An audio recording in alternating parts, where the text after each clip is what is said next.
Man, welcome back to the Morning Update Show. Man, my name's Big. It's been one of them days, man. It's been real heavy in here. You know what I'm saying? My name is Omari Salisbury.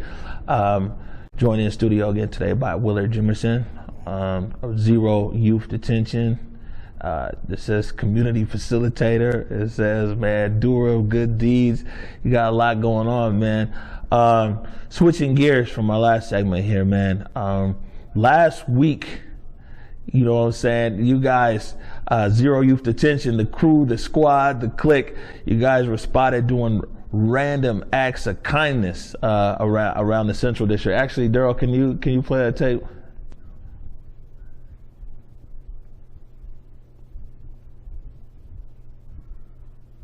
Maybe. There it is. Okay, so there's the deaf chef. Is that Avatar? Yeah, it's Av. This is Avatar, and there you go. Right, what was going on here? Oh man, we did a community feed right on 23rd in Jackson. You know that our community is already going through a lot and responding to this pandemic, and so we just wanted to kind of be responsive to the needs that are in the community, free of service, free of charge, man, and just, you know, full of love. Yeah, I see. You know, the last part of that video there, it was the clip from Twitter and the clip from Facebook, man. It's like that post went hood viral. You know what I'm saying? Yeah, we didn't go TMZ viral, but you guys, you went hood viral. And, you know, well, at least I think I know why. Is because, man, people were so happy to see a story that's for us, by us, guys just doing a good thing. Man, all praise is due to the Most High. That's all I can really say, man. It warms my heart because I can remember needing help and needing service, and no one was there in the way that I needed them, right? To save a life that was necessary to be saved. I can remember those moments of being in isolation, and I mean complete segregation, an IMS, which is intensive management status, and in the hole. I can remember being that 14, 15, 16-year-old child, still developing on strip sale, you know, where I'm literally in my underwear with nothing, right? And I'm lost in my own thoughts, like, what am I gonna do beyond this circumstance? Where will my life end? Here I am, 16, in a penitentiary. And my release date was 2017, and it's probably 1990, 1998. And just to know where I'm at today, because there was people who did not give up on me. There was a higher power that did not give up on me. And most importantly, even in moments when I thought I gave up on myself, I didn't give up on me. And so when I went through that first cycle of preservation, or just kind of like preserving my life after having some input of knowledge that kicked out the falsehood of the brains of falsehood, it made me preserve myself. Because, you know, it says on a written hieroglyphics on the ancient walls of Egypt, know thyself. And once you know yourself, you know exactly what you need to be preserving. So I went through a preservation period. And then once I was able to get past that, I put myself also in the mind frame of making sure the mentality that I once had that said it was okay to pick up a certain lifestyle, that folks behind me didn't pick it up. So if you just and I'm gonna be honest with you, there's a lot of high-powered strategic development thought processes around how we can tackle certain issues. That's all great, that's wonderful. But I'm gonna tell you, I'm gonna give people a revelation. Great ideas don't always get the job done. It's great people that do. Mm-hmm. And so when I understood that, and I just said, you know what, I'm willing to do the work. Young homies was passing out meals, went to the jungle, went inside the jungle and passed them out. You're not gonna see that on social media because those people are in a position in their lives where they don't wanna be broadcast. But at the same time, we wanted to be able to make sure that we brought it back to the same community that at one particular time that I was destructive in. You know, I used to break glass and do certain things. I had fun in my community, but there was also times that as a young person, we was mischievous, and I wanted to make sure that some of the harm that I caused in my community, we restore that. And so I called the young homies. I didn't call high-powered officials, no mayors or senators or people that are running for different positions. I called young homies who have a different connection and relevance to this area, and it was like, we're with it. Put them on a text thread. I called individuals that are from this area, and we made a response to that, and it turned out very fantastic and very great that we're going to keep this going. Right.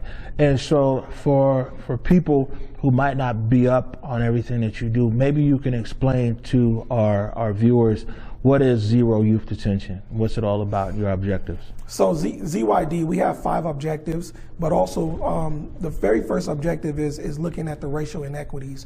The bottom line is we need to have an overhaul that places not an investment in youth incarceration, but places an investment in youth development. This is the bottom line. We do not need to be locking up our future and thinking that is a healthy investment.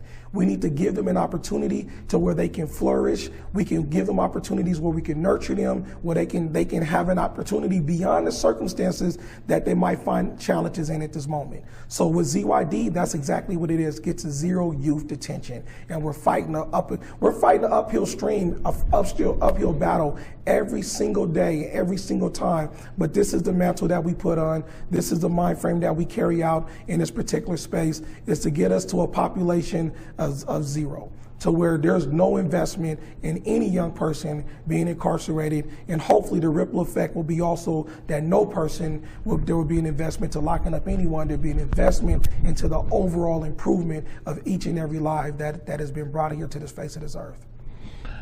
Man, how uphill is the battle? And I know this is kind of a rhetorical question, and how committed to you, or how committed are you to this battle? I mean, because like we were just saying, it's generational of what's going on, and it's also systemic. You know what I'm saying? With all kinds of different things, laws, economics, everything.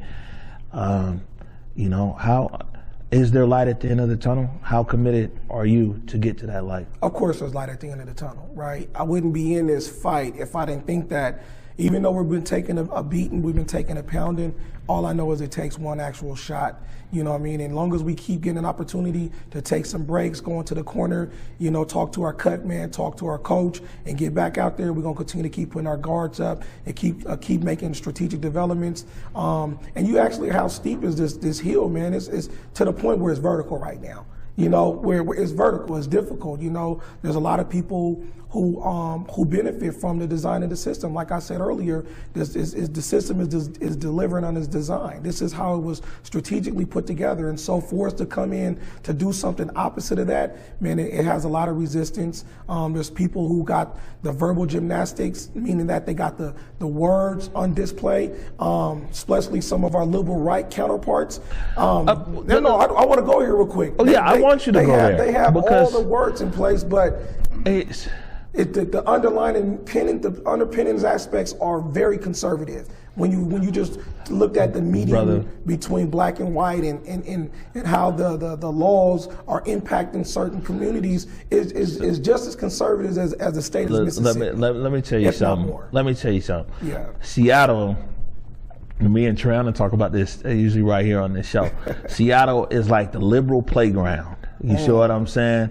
And I want all of our viewers out there to know and understand this, that black people have been in constant decline and failure with far left liberals running the show. I'm not saying that we need to go and put some white rig Republicans or anywhere, but these people who tell you that they're liberals and this and that and everything else, Seattle is a highly institutionally racist city. Seattle's the kind of city where these guys run these institutionally racist moves, but then they voted for Obama, and they'll tell you, but no, I voted for Obama. Right. Me and my wife went and saw Michelle at the Tacoma Dome. Those are the same people. It's like the best thing, you mentioned Mississippi, the best thing is in Mississippi, they'll tell you, nigga, what's happening, and put a Confederate flag. Over here, guys will greet you with a chai and a tea and everything else, and they put the same policies.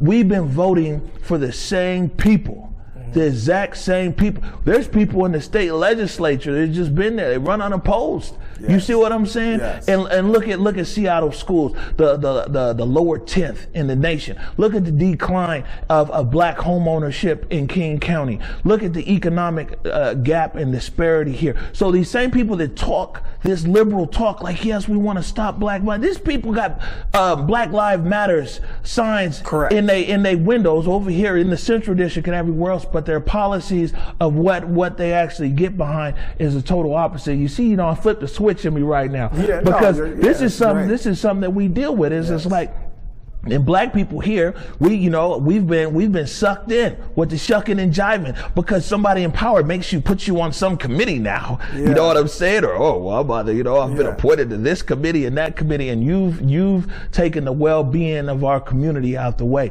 All these people, man, I would say 90+% of all elected officials in the last 30 years are crap, and the proof is in the pudding. Black people have been in constant failure here. So that means the people we've put in leadership have failed us. I stand by that 100%, and so I understand. When you look at the actual results, man, I'm not upset or I'm not offended, right? I too suffer from LWFS, which is liberal white fatigue syndrome, right? Liberal white fatigue. Absolutely, man. Those individuals who, and not just liberal white fatigue syndrome, but individuals who just talk the talk, but not willing to put, their everything on the line, and you said 95%, and that was being very gracious of you. Because, 5% of those in the last 20 or 30 years is a huge number. I mean, the other thing is that we've been undercut, we've been run amok, we've been shamshuckled, we've been led astray by the fake black leaders in our community. And so, and the gatekeepers. You see what I'm saying? There's so many layers that obstruct.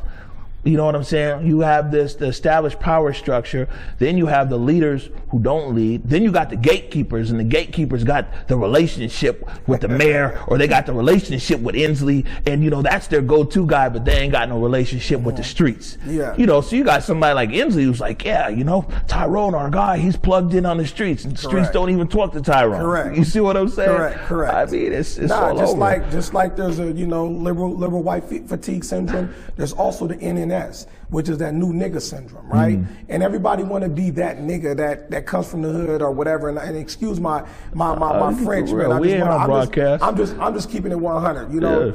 Everybody wants. And one thing I learned, and even in our community, we always want to feel like we know that person. Like you saying, I'm sitting on this committee. I know these individuals. I'm that guy. I'm the buffer that you got to go through. The reality is, man, if we're not having a collective impact, then we're not having no impact at all. And so that's what it's about. So when it came to just even doing a community feed and going inside the community, it wasn't about Willie J going there, because that could have been easy. It's not about me, man. It's about the we. It's about the collective we. It's not about the little individual I, but the collective we. George Bernard Shaw, he said, a man wrapped up in himself makes for a pretty small package, right? And I'm not wrapped up in myself. It's about a collective us. And I know that, without certain individuals being in my life and giving me what I needed in certain times that were necessary for me to have those aspects, I wouldn't be where I'm at today. I wouldn't be who I am today. And so reaching back to the young homies and being connected with them in a real relevant manner, that's what means a lot to me, because the social capital is way more valuable than currency, right? Most people are so caught up in position and money and what they look like and all these different things. But the reality is, you can't even, man, I'm so comfortable in the hood, I could pull up in the middle with Jackson with a couch and go to sleep, right? Some people can't even do that. They don't have that kind of aspect because they're not relevant. They're not connected in a real way. And the reality is because they're not connected with themselves. And like I said before, when the reason why you need to look in the mirror it's not only so you can give a checkup from the neck up, but the mirror is not only there for you to reflect what you see, but to correct what you see. Most of these individuals are not correcting who they are because they don't know who they are. And that's one aspect that we really have to do, is we have to really start to have I would like to say a community council that vets folks and keep us accountable to where we can start to really usher people in a much different direction of how they should show up. And we need to have collective alignment in our relationships and our partnerships and our thought processes. It shouldn't just be about, oh, Willie J is doing gun violence and gang prevention. No, it's us. And it ain't gun violence and it ain't gang prevention. What it is family engagement. What it is love, it's support. Those are the things that will ostracize those other different misnomers that have nothing to do with the upliftment and the improvement of our people. No, we're not talking about anti-gang. What rhetoric is that? That's a Eurocentric fascist mentality to come to you, my brother or my sister, and say, hey, you need to put down that gang culture. Man, you're from a tribal of people. It's about love. Let's extract the love that you guys have amongst yourself. Let's change the rhetoric from gang culture to power group. And when I turn it to power group and I actually tell you how you guys can politicize your group and put yourselves in a position where you can change the conditions of what you're living in, the squalor that you do not approve of, now you can be an elected official that is actually from the community making a difference and making a change. That's one of the main agendas that I do have, is to turn the so-called gangs that they have into actual power groups that are politicized, that are doing wonderful things in their community. When you take out the negativity, you have everything that is necessary in order for any Fortune 500 company to be successful within these same subgroups that are being defined or regulated into the process of being called gangs. You know, so that's where I'm at. Man.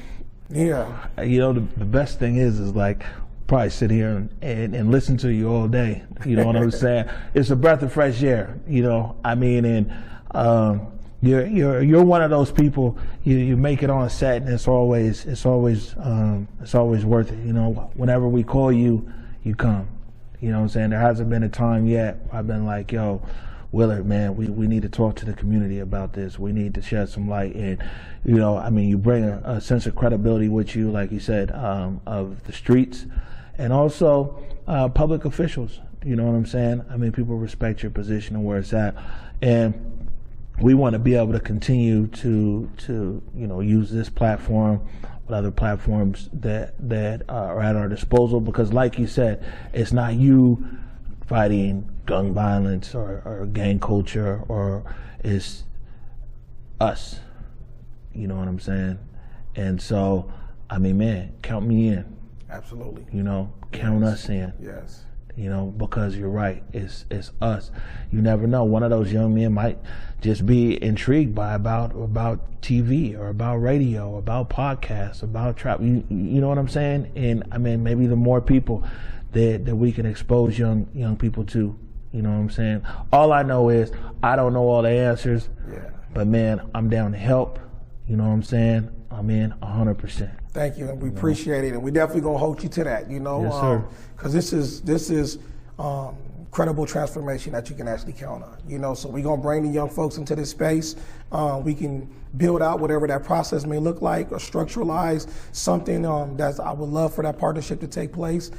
Bring the young folks to where they need to be at, you know, where they can exercise their genius in a way that can move the needle of progress forward. And I appreciate you, like you said, you calling out, you know, you making that known, you know, is that I'm not here on this segment. I'm not calling you or anyone up to say, hey, I need to come out and speak on X, Y, and Z. I just use my own social media platform to do whatever I need to do. When you ask me as a brother to come out to represent a particular issue, to lend some light or aspect of credibility on certain aspects, because there's nothing but love. And that's what people need to see. They need to see visible black love, whether it's male to female or female to female or even male to male. They need to see two brothers who have a level of respect for each other, and also a level of regard and a level of love, because oftentimes that is not the imagery that is being provided. That imagery is being shifted into a different narrative. Most of the time we are in conflict with each other on television, or we're in a position where it started out looking like it was cool when we was in the hood, depending on whatever movie you might be watching,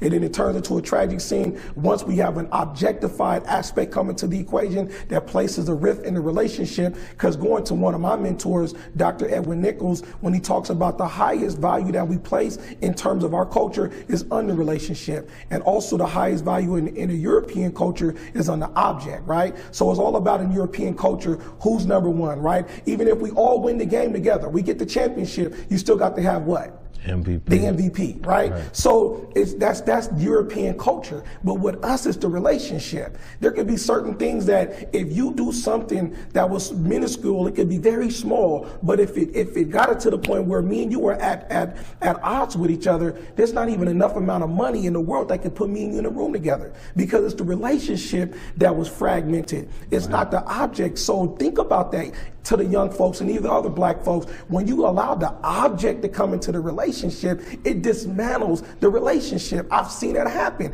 Anytime money comes into play, all of a sudden the relationship, we've seen it in movies, all that. We could be all cool. We could be on a block together, depending on what kind of movie. And you guys are sharing a 40 ounce or even a blunt together. But now you start making all this money, all of a sudden now we're in conflict, right? So the reality is we have to continue to keep repairing, keep restoring, and keeping a high vigilance on the relationship and keeping the relationship healthy. So this is important why I come to this particular platform at Black Dot Underground, at Africa Town Media, is so people can see this healthy relationship of a transaction that's taking place between Willard Jimerson and Omari Salisbury. Even though we're from the same place, we're from different worlds. You know what I'm saying? And that's just being honest. You went to the University of whatever. I went to the University of Sidewalk University. I went to the School of Hard Knocks, and I also graduated with honors. You know what I'm saying? But at the end of the day, because of that relevancy, you call me to the carpet, and I'm going to do my part every single time I'm able to do so. And in the light of the pandemic, I'm not strapped in other different circumstances. So that has been a benefit we've been able to take advantage of. But thank you, and nothing but blessings to everybody out there, man. And I'm voting black, and I got nothing but love for everybody, man. But I definitely want to see those who are most marginalized win, because I know when we start from the bottom, that's going to have a ripple effect. That's going to create an opportunity for each and every one's humanity to show up in a way that they currently cannot see it. Man, that's real. Man, I gotta give a big shout out to our live director here, Daryl. We went 12 minutes over, going on 13 minutes over. Show was supposed to end at the top of the hour, but he's okay. He's like, oh, you guys are all good. Appreciate you, Daryl. But man, we're gonna get out of here real quick, man. As usual, tell people how they can reach you. Man, you can reach me at W. Jimerson Jr. at UnitedBetterThinking.org. You can reach me at W.I. Jimerson at KingCounty.gov. As the community facilitator for Zero Youth Detention, Public Health, King County. I'm also on social media, Willard Jimerson Jr. on Facebook, Inspirational Will, on Instagram, Snapchat is Williato, and as well as, like I say, my phone number is 425-902-7755 for those who want to have public access to me. Can't nobody ever say you can't be reached, man. Mr. Willard Jimerson, my brother, man, thank you again for taking the time today, man. I hit you yesterday, and I'm still feeling some kind of way. And actually, I hope I continue to feel some kind of way. I was feeling some kind of way yesterday, and I was like, man, let me call my brother. So once again, thank you for coming. Thank you. Man, that's just going to wrap it up for us here today. You know what I'm saying? Want to thank everybody for joining us. And again, want to send condolences out to the family of Connor Dasa Holland, you know what I'm saying, from all of us here at Africa Town and Africa Town Media. Until tomorrow at 11 a.m., peace.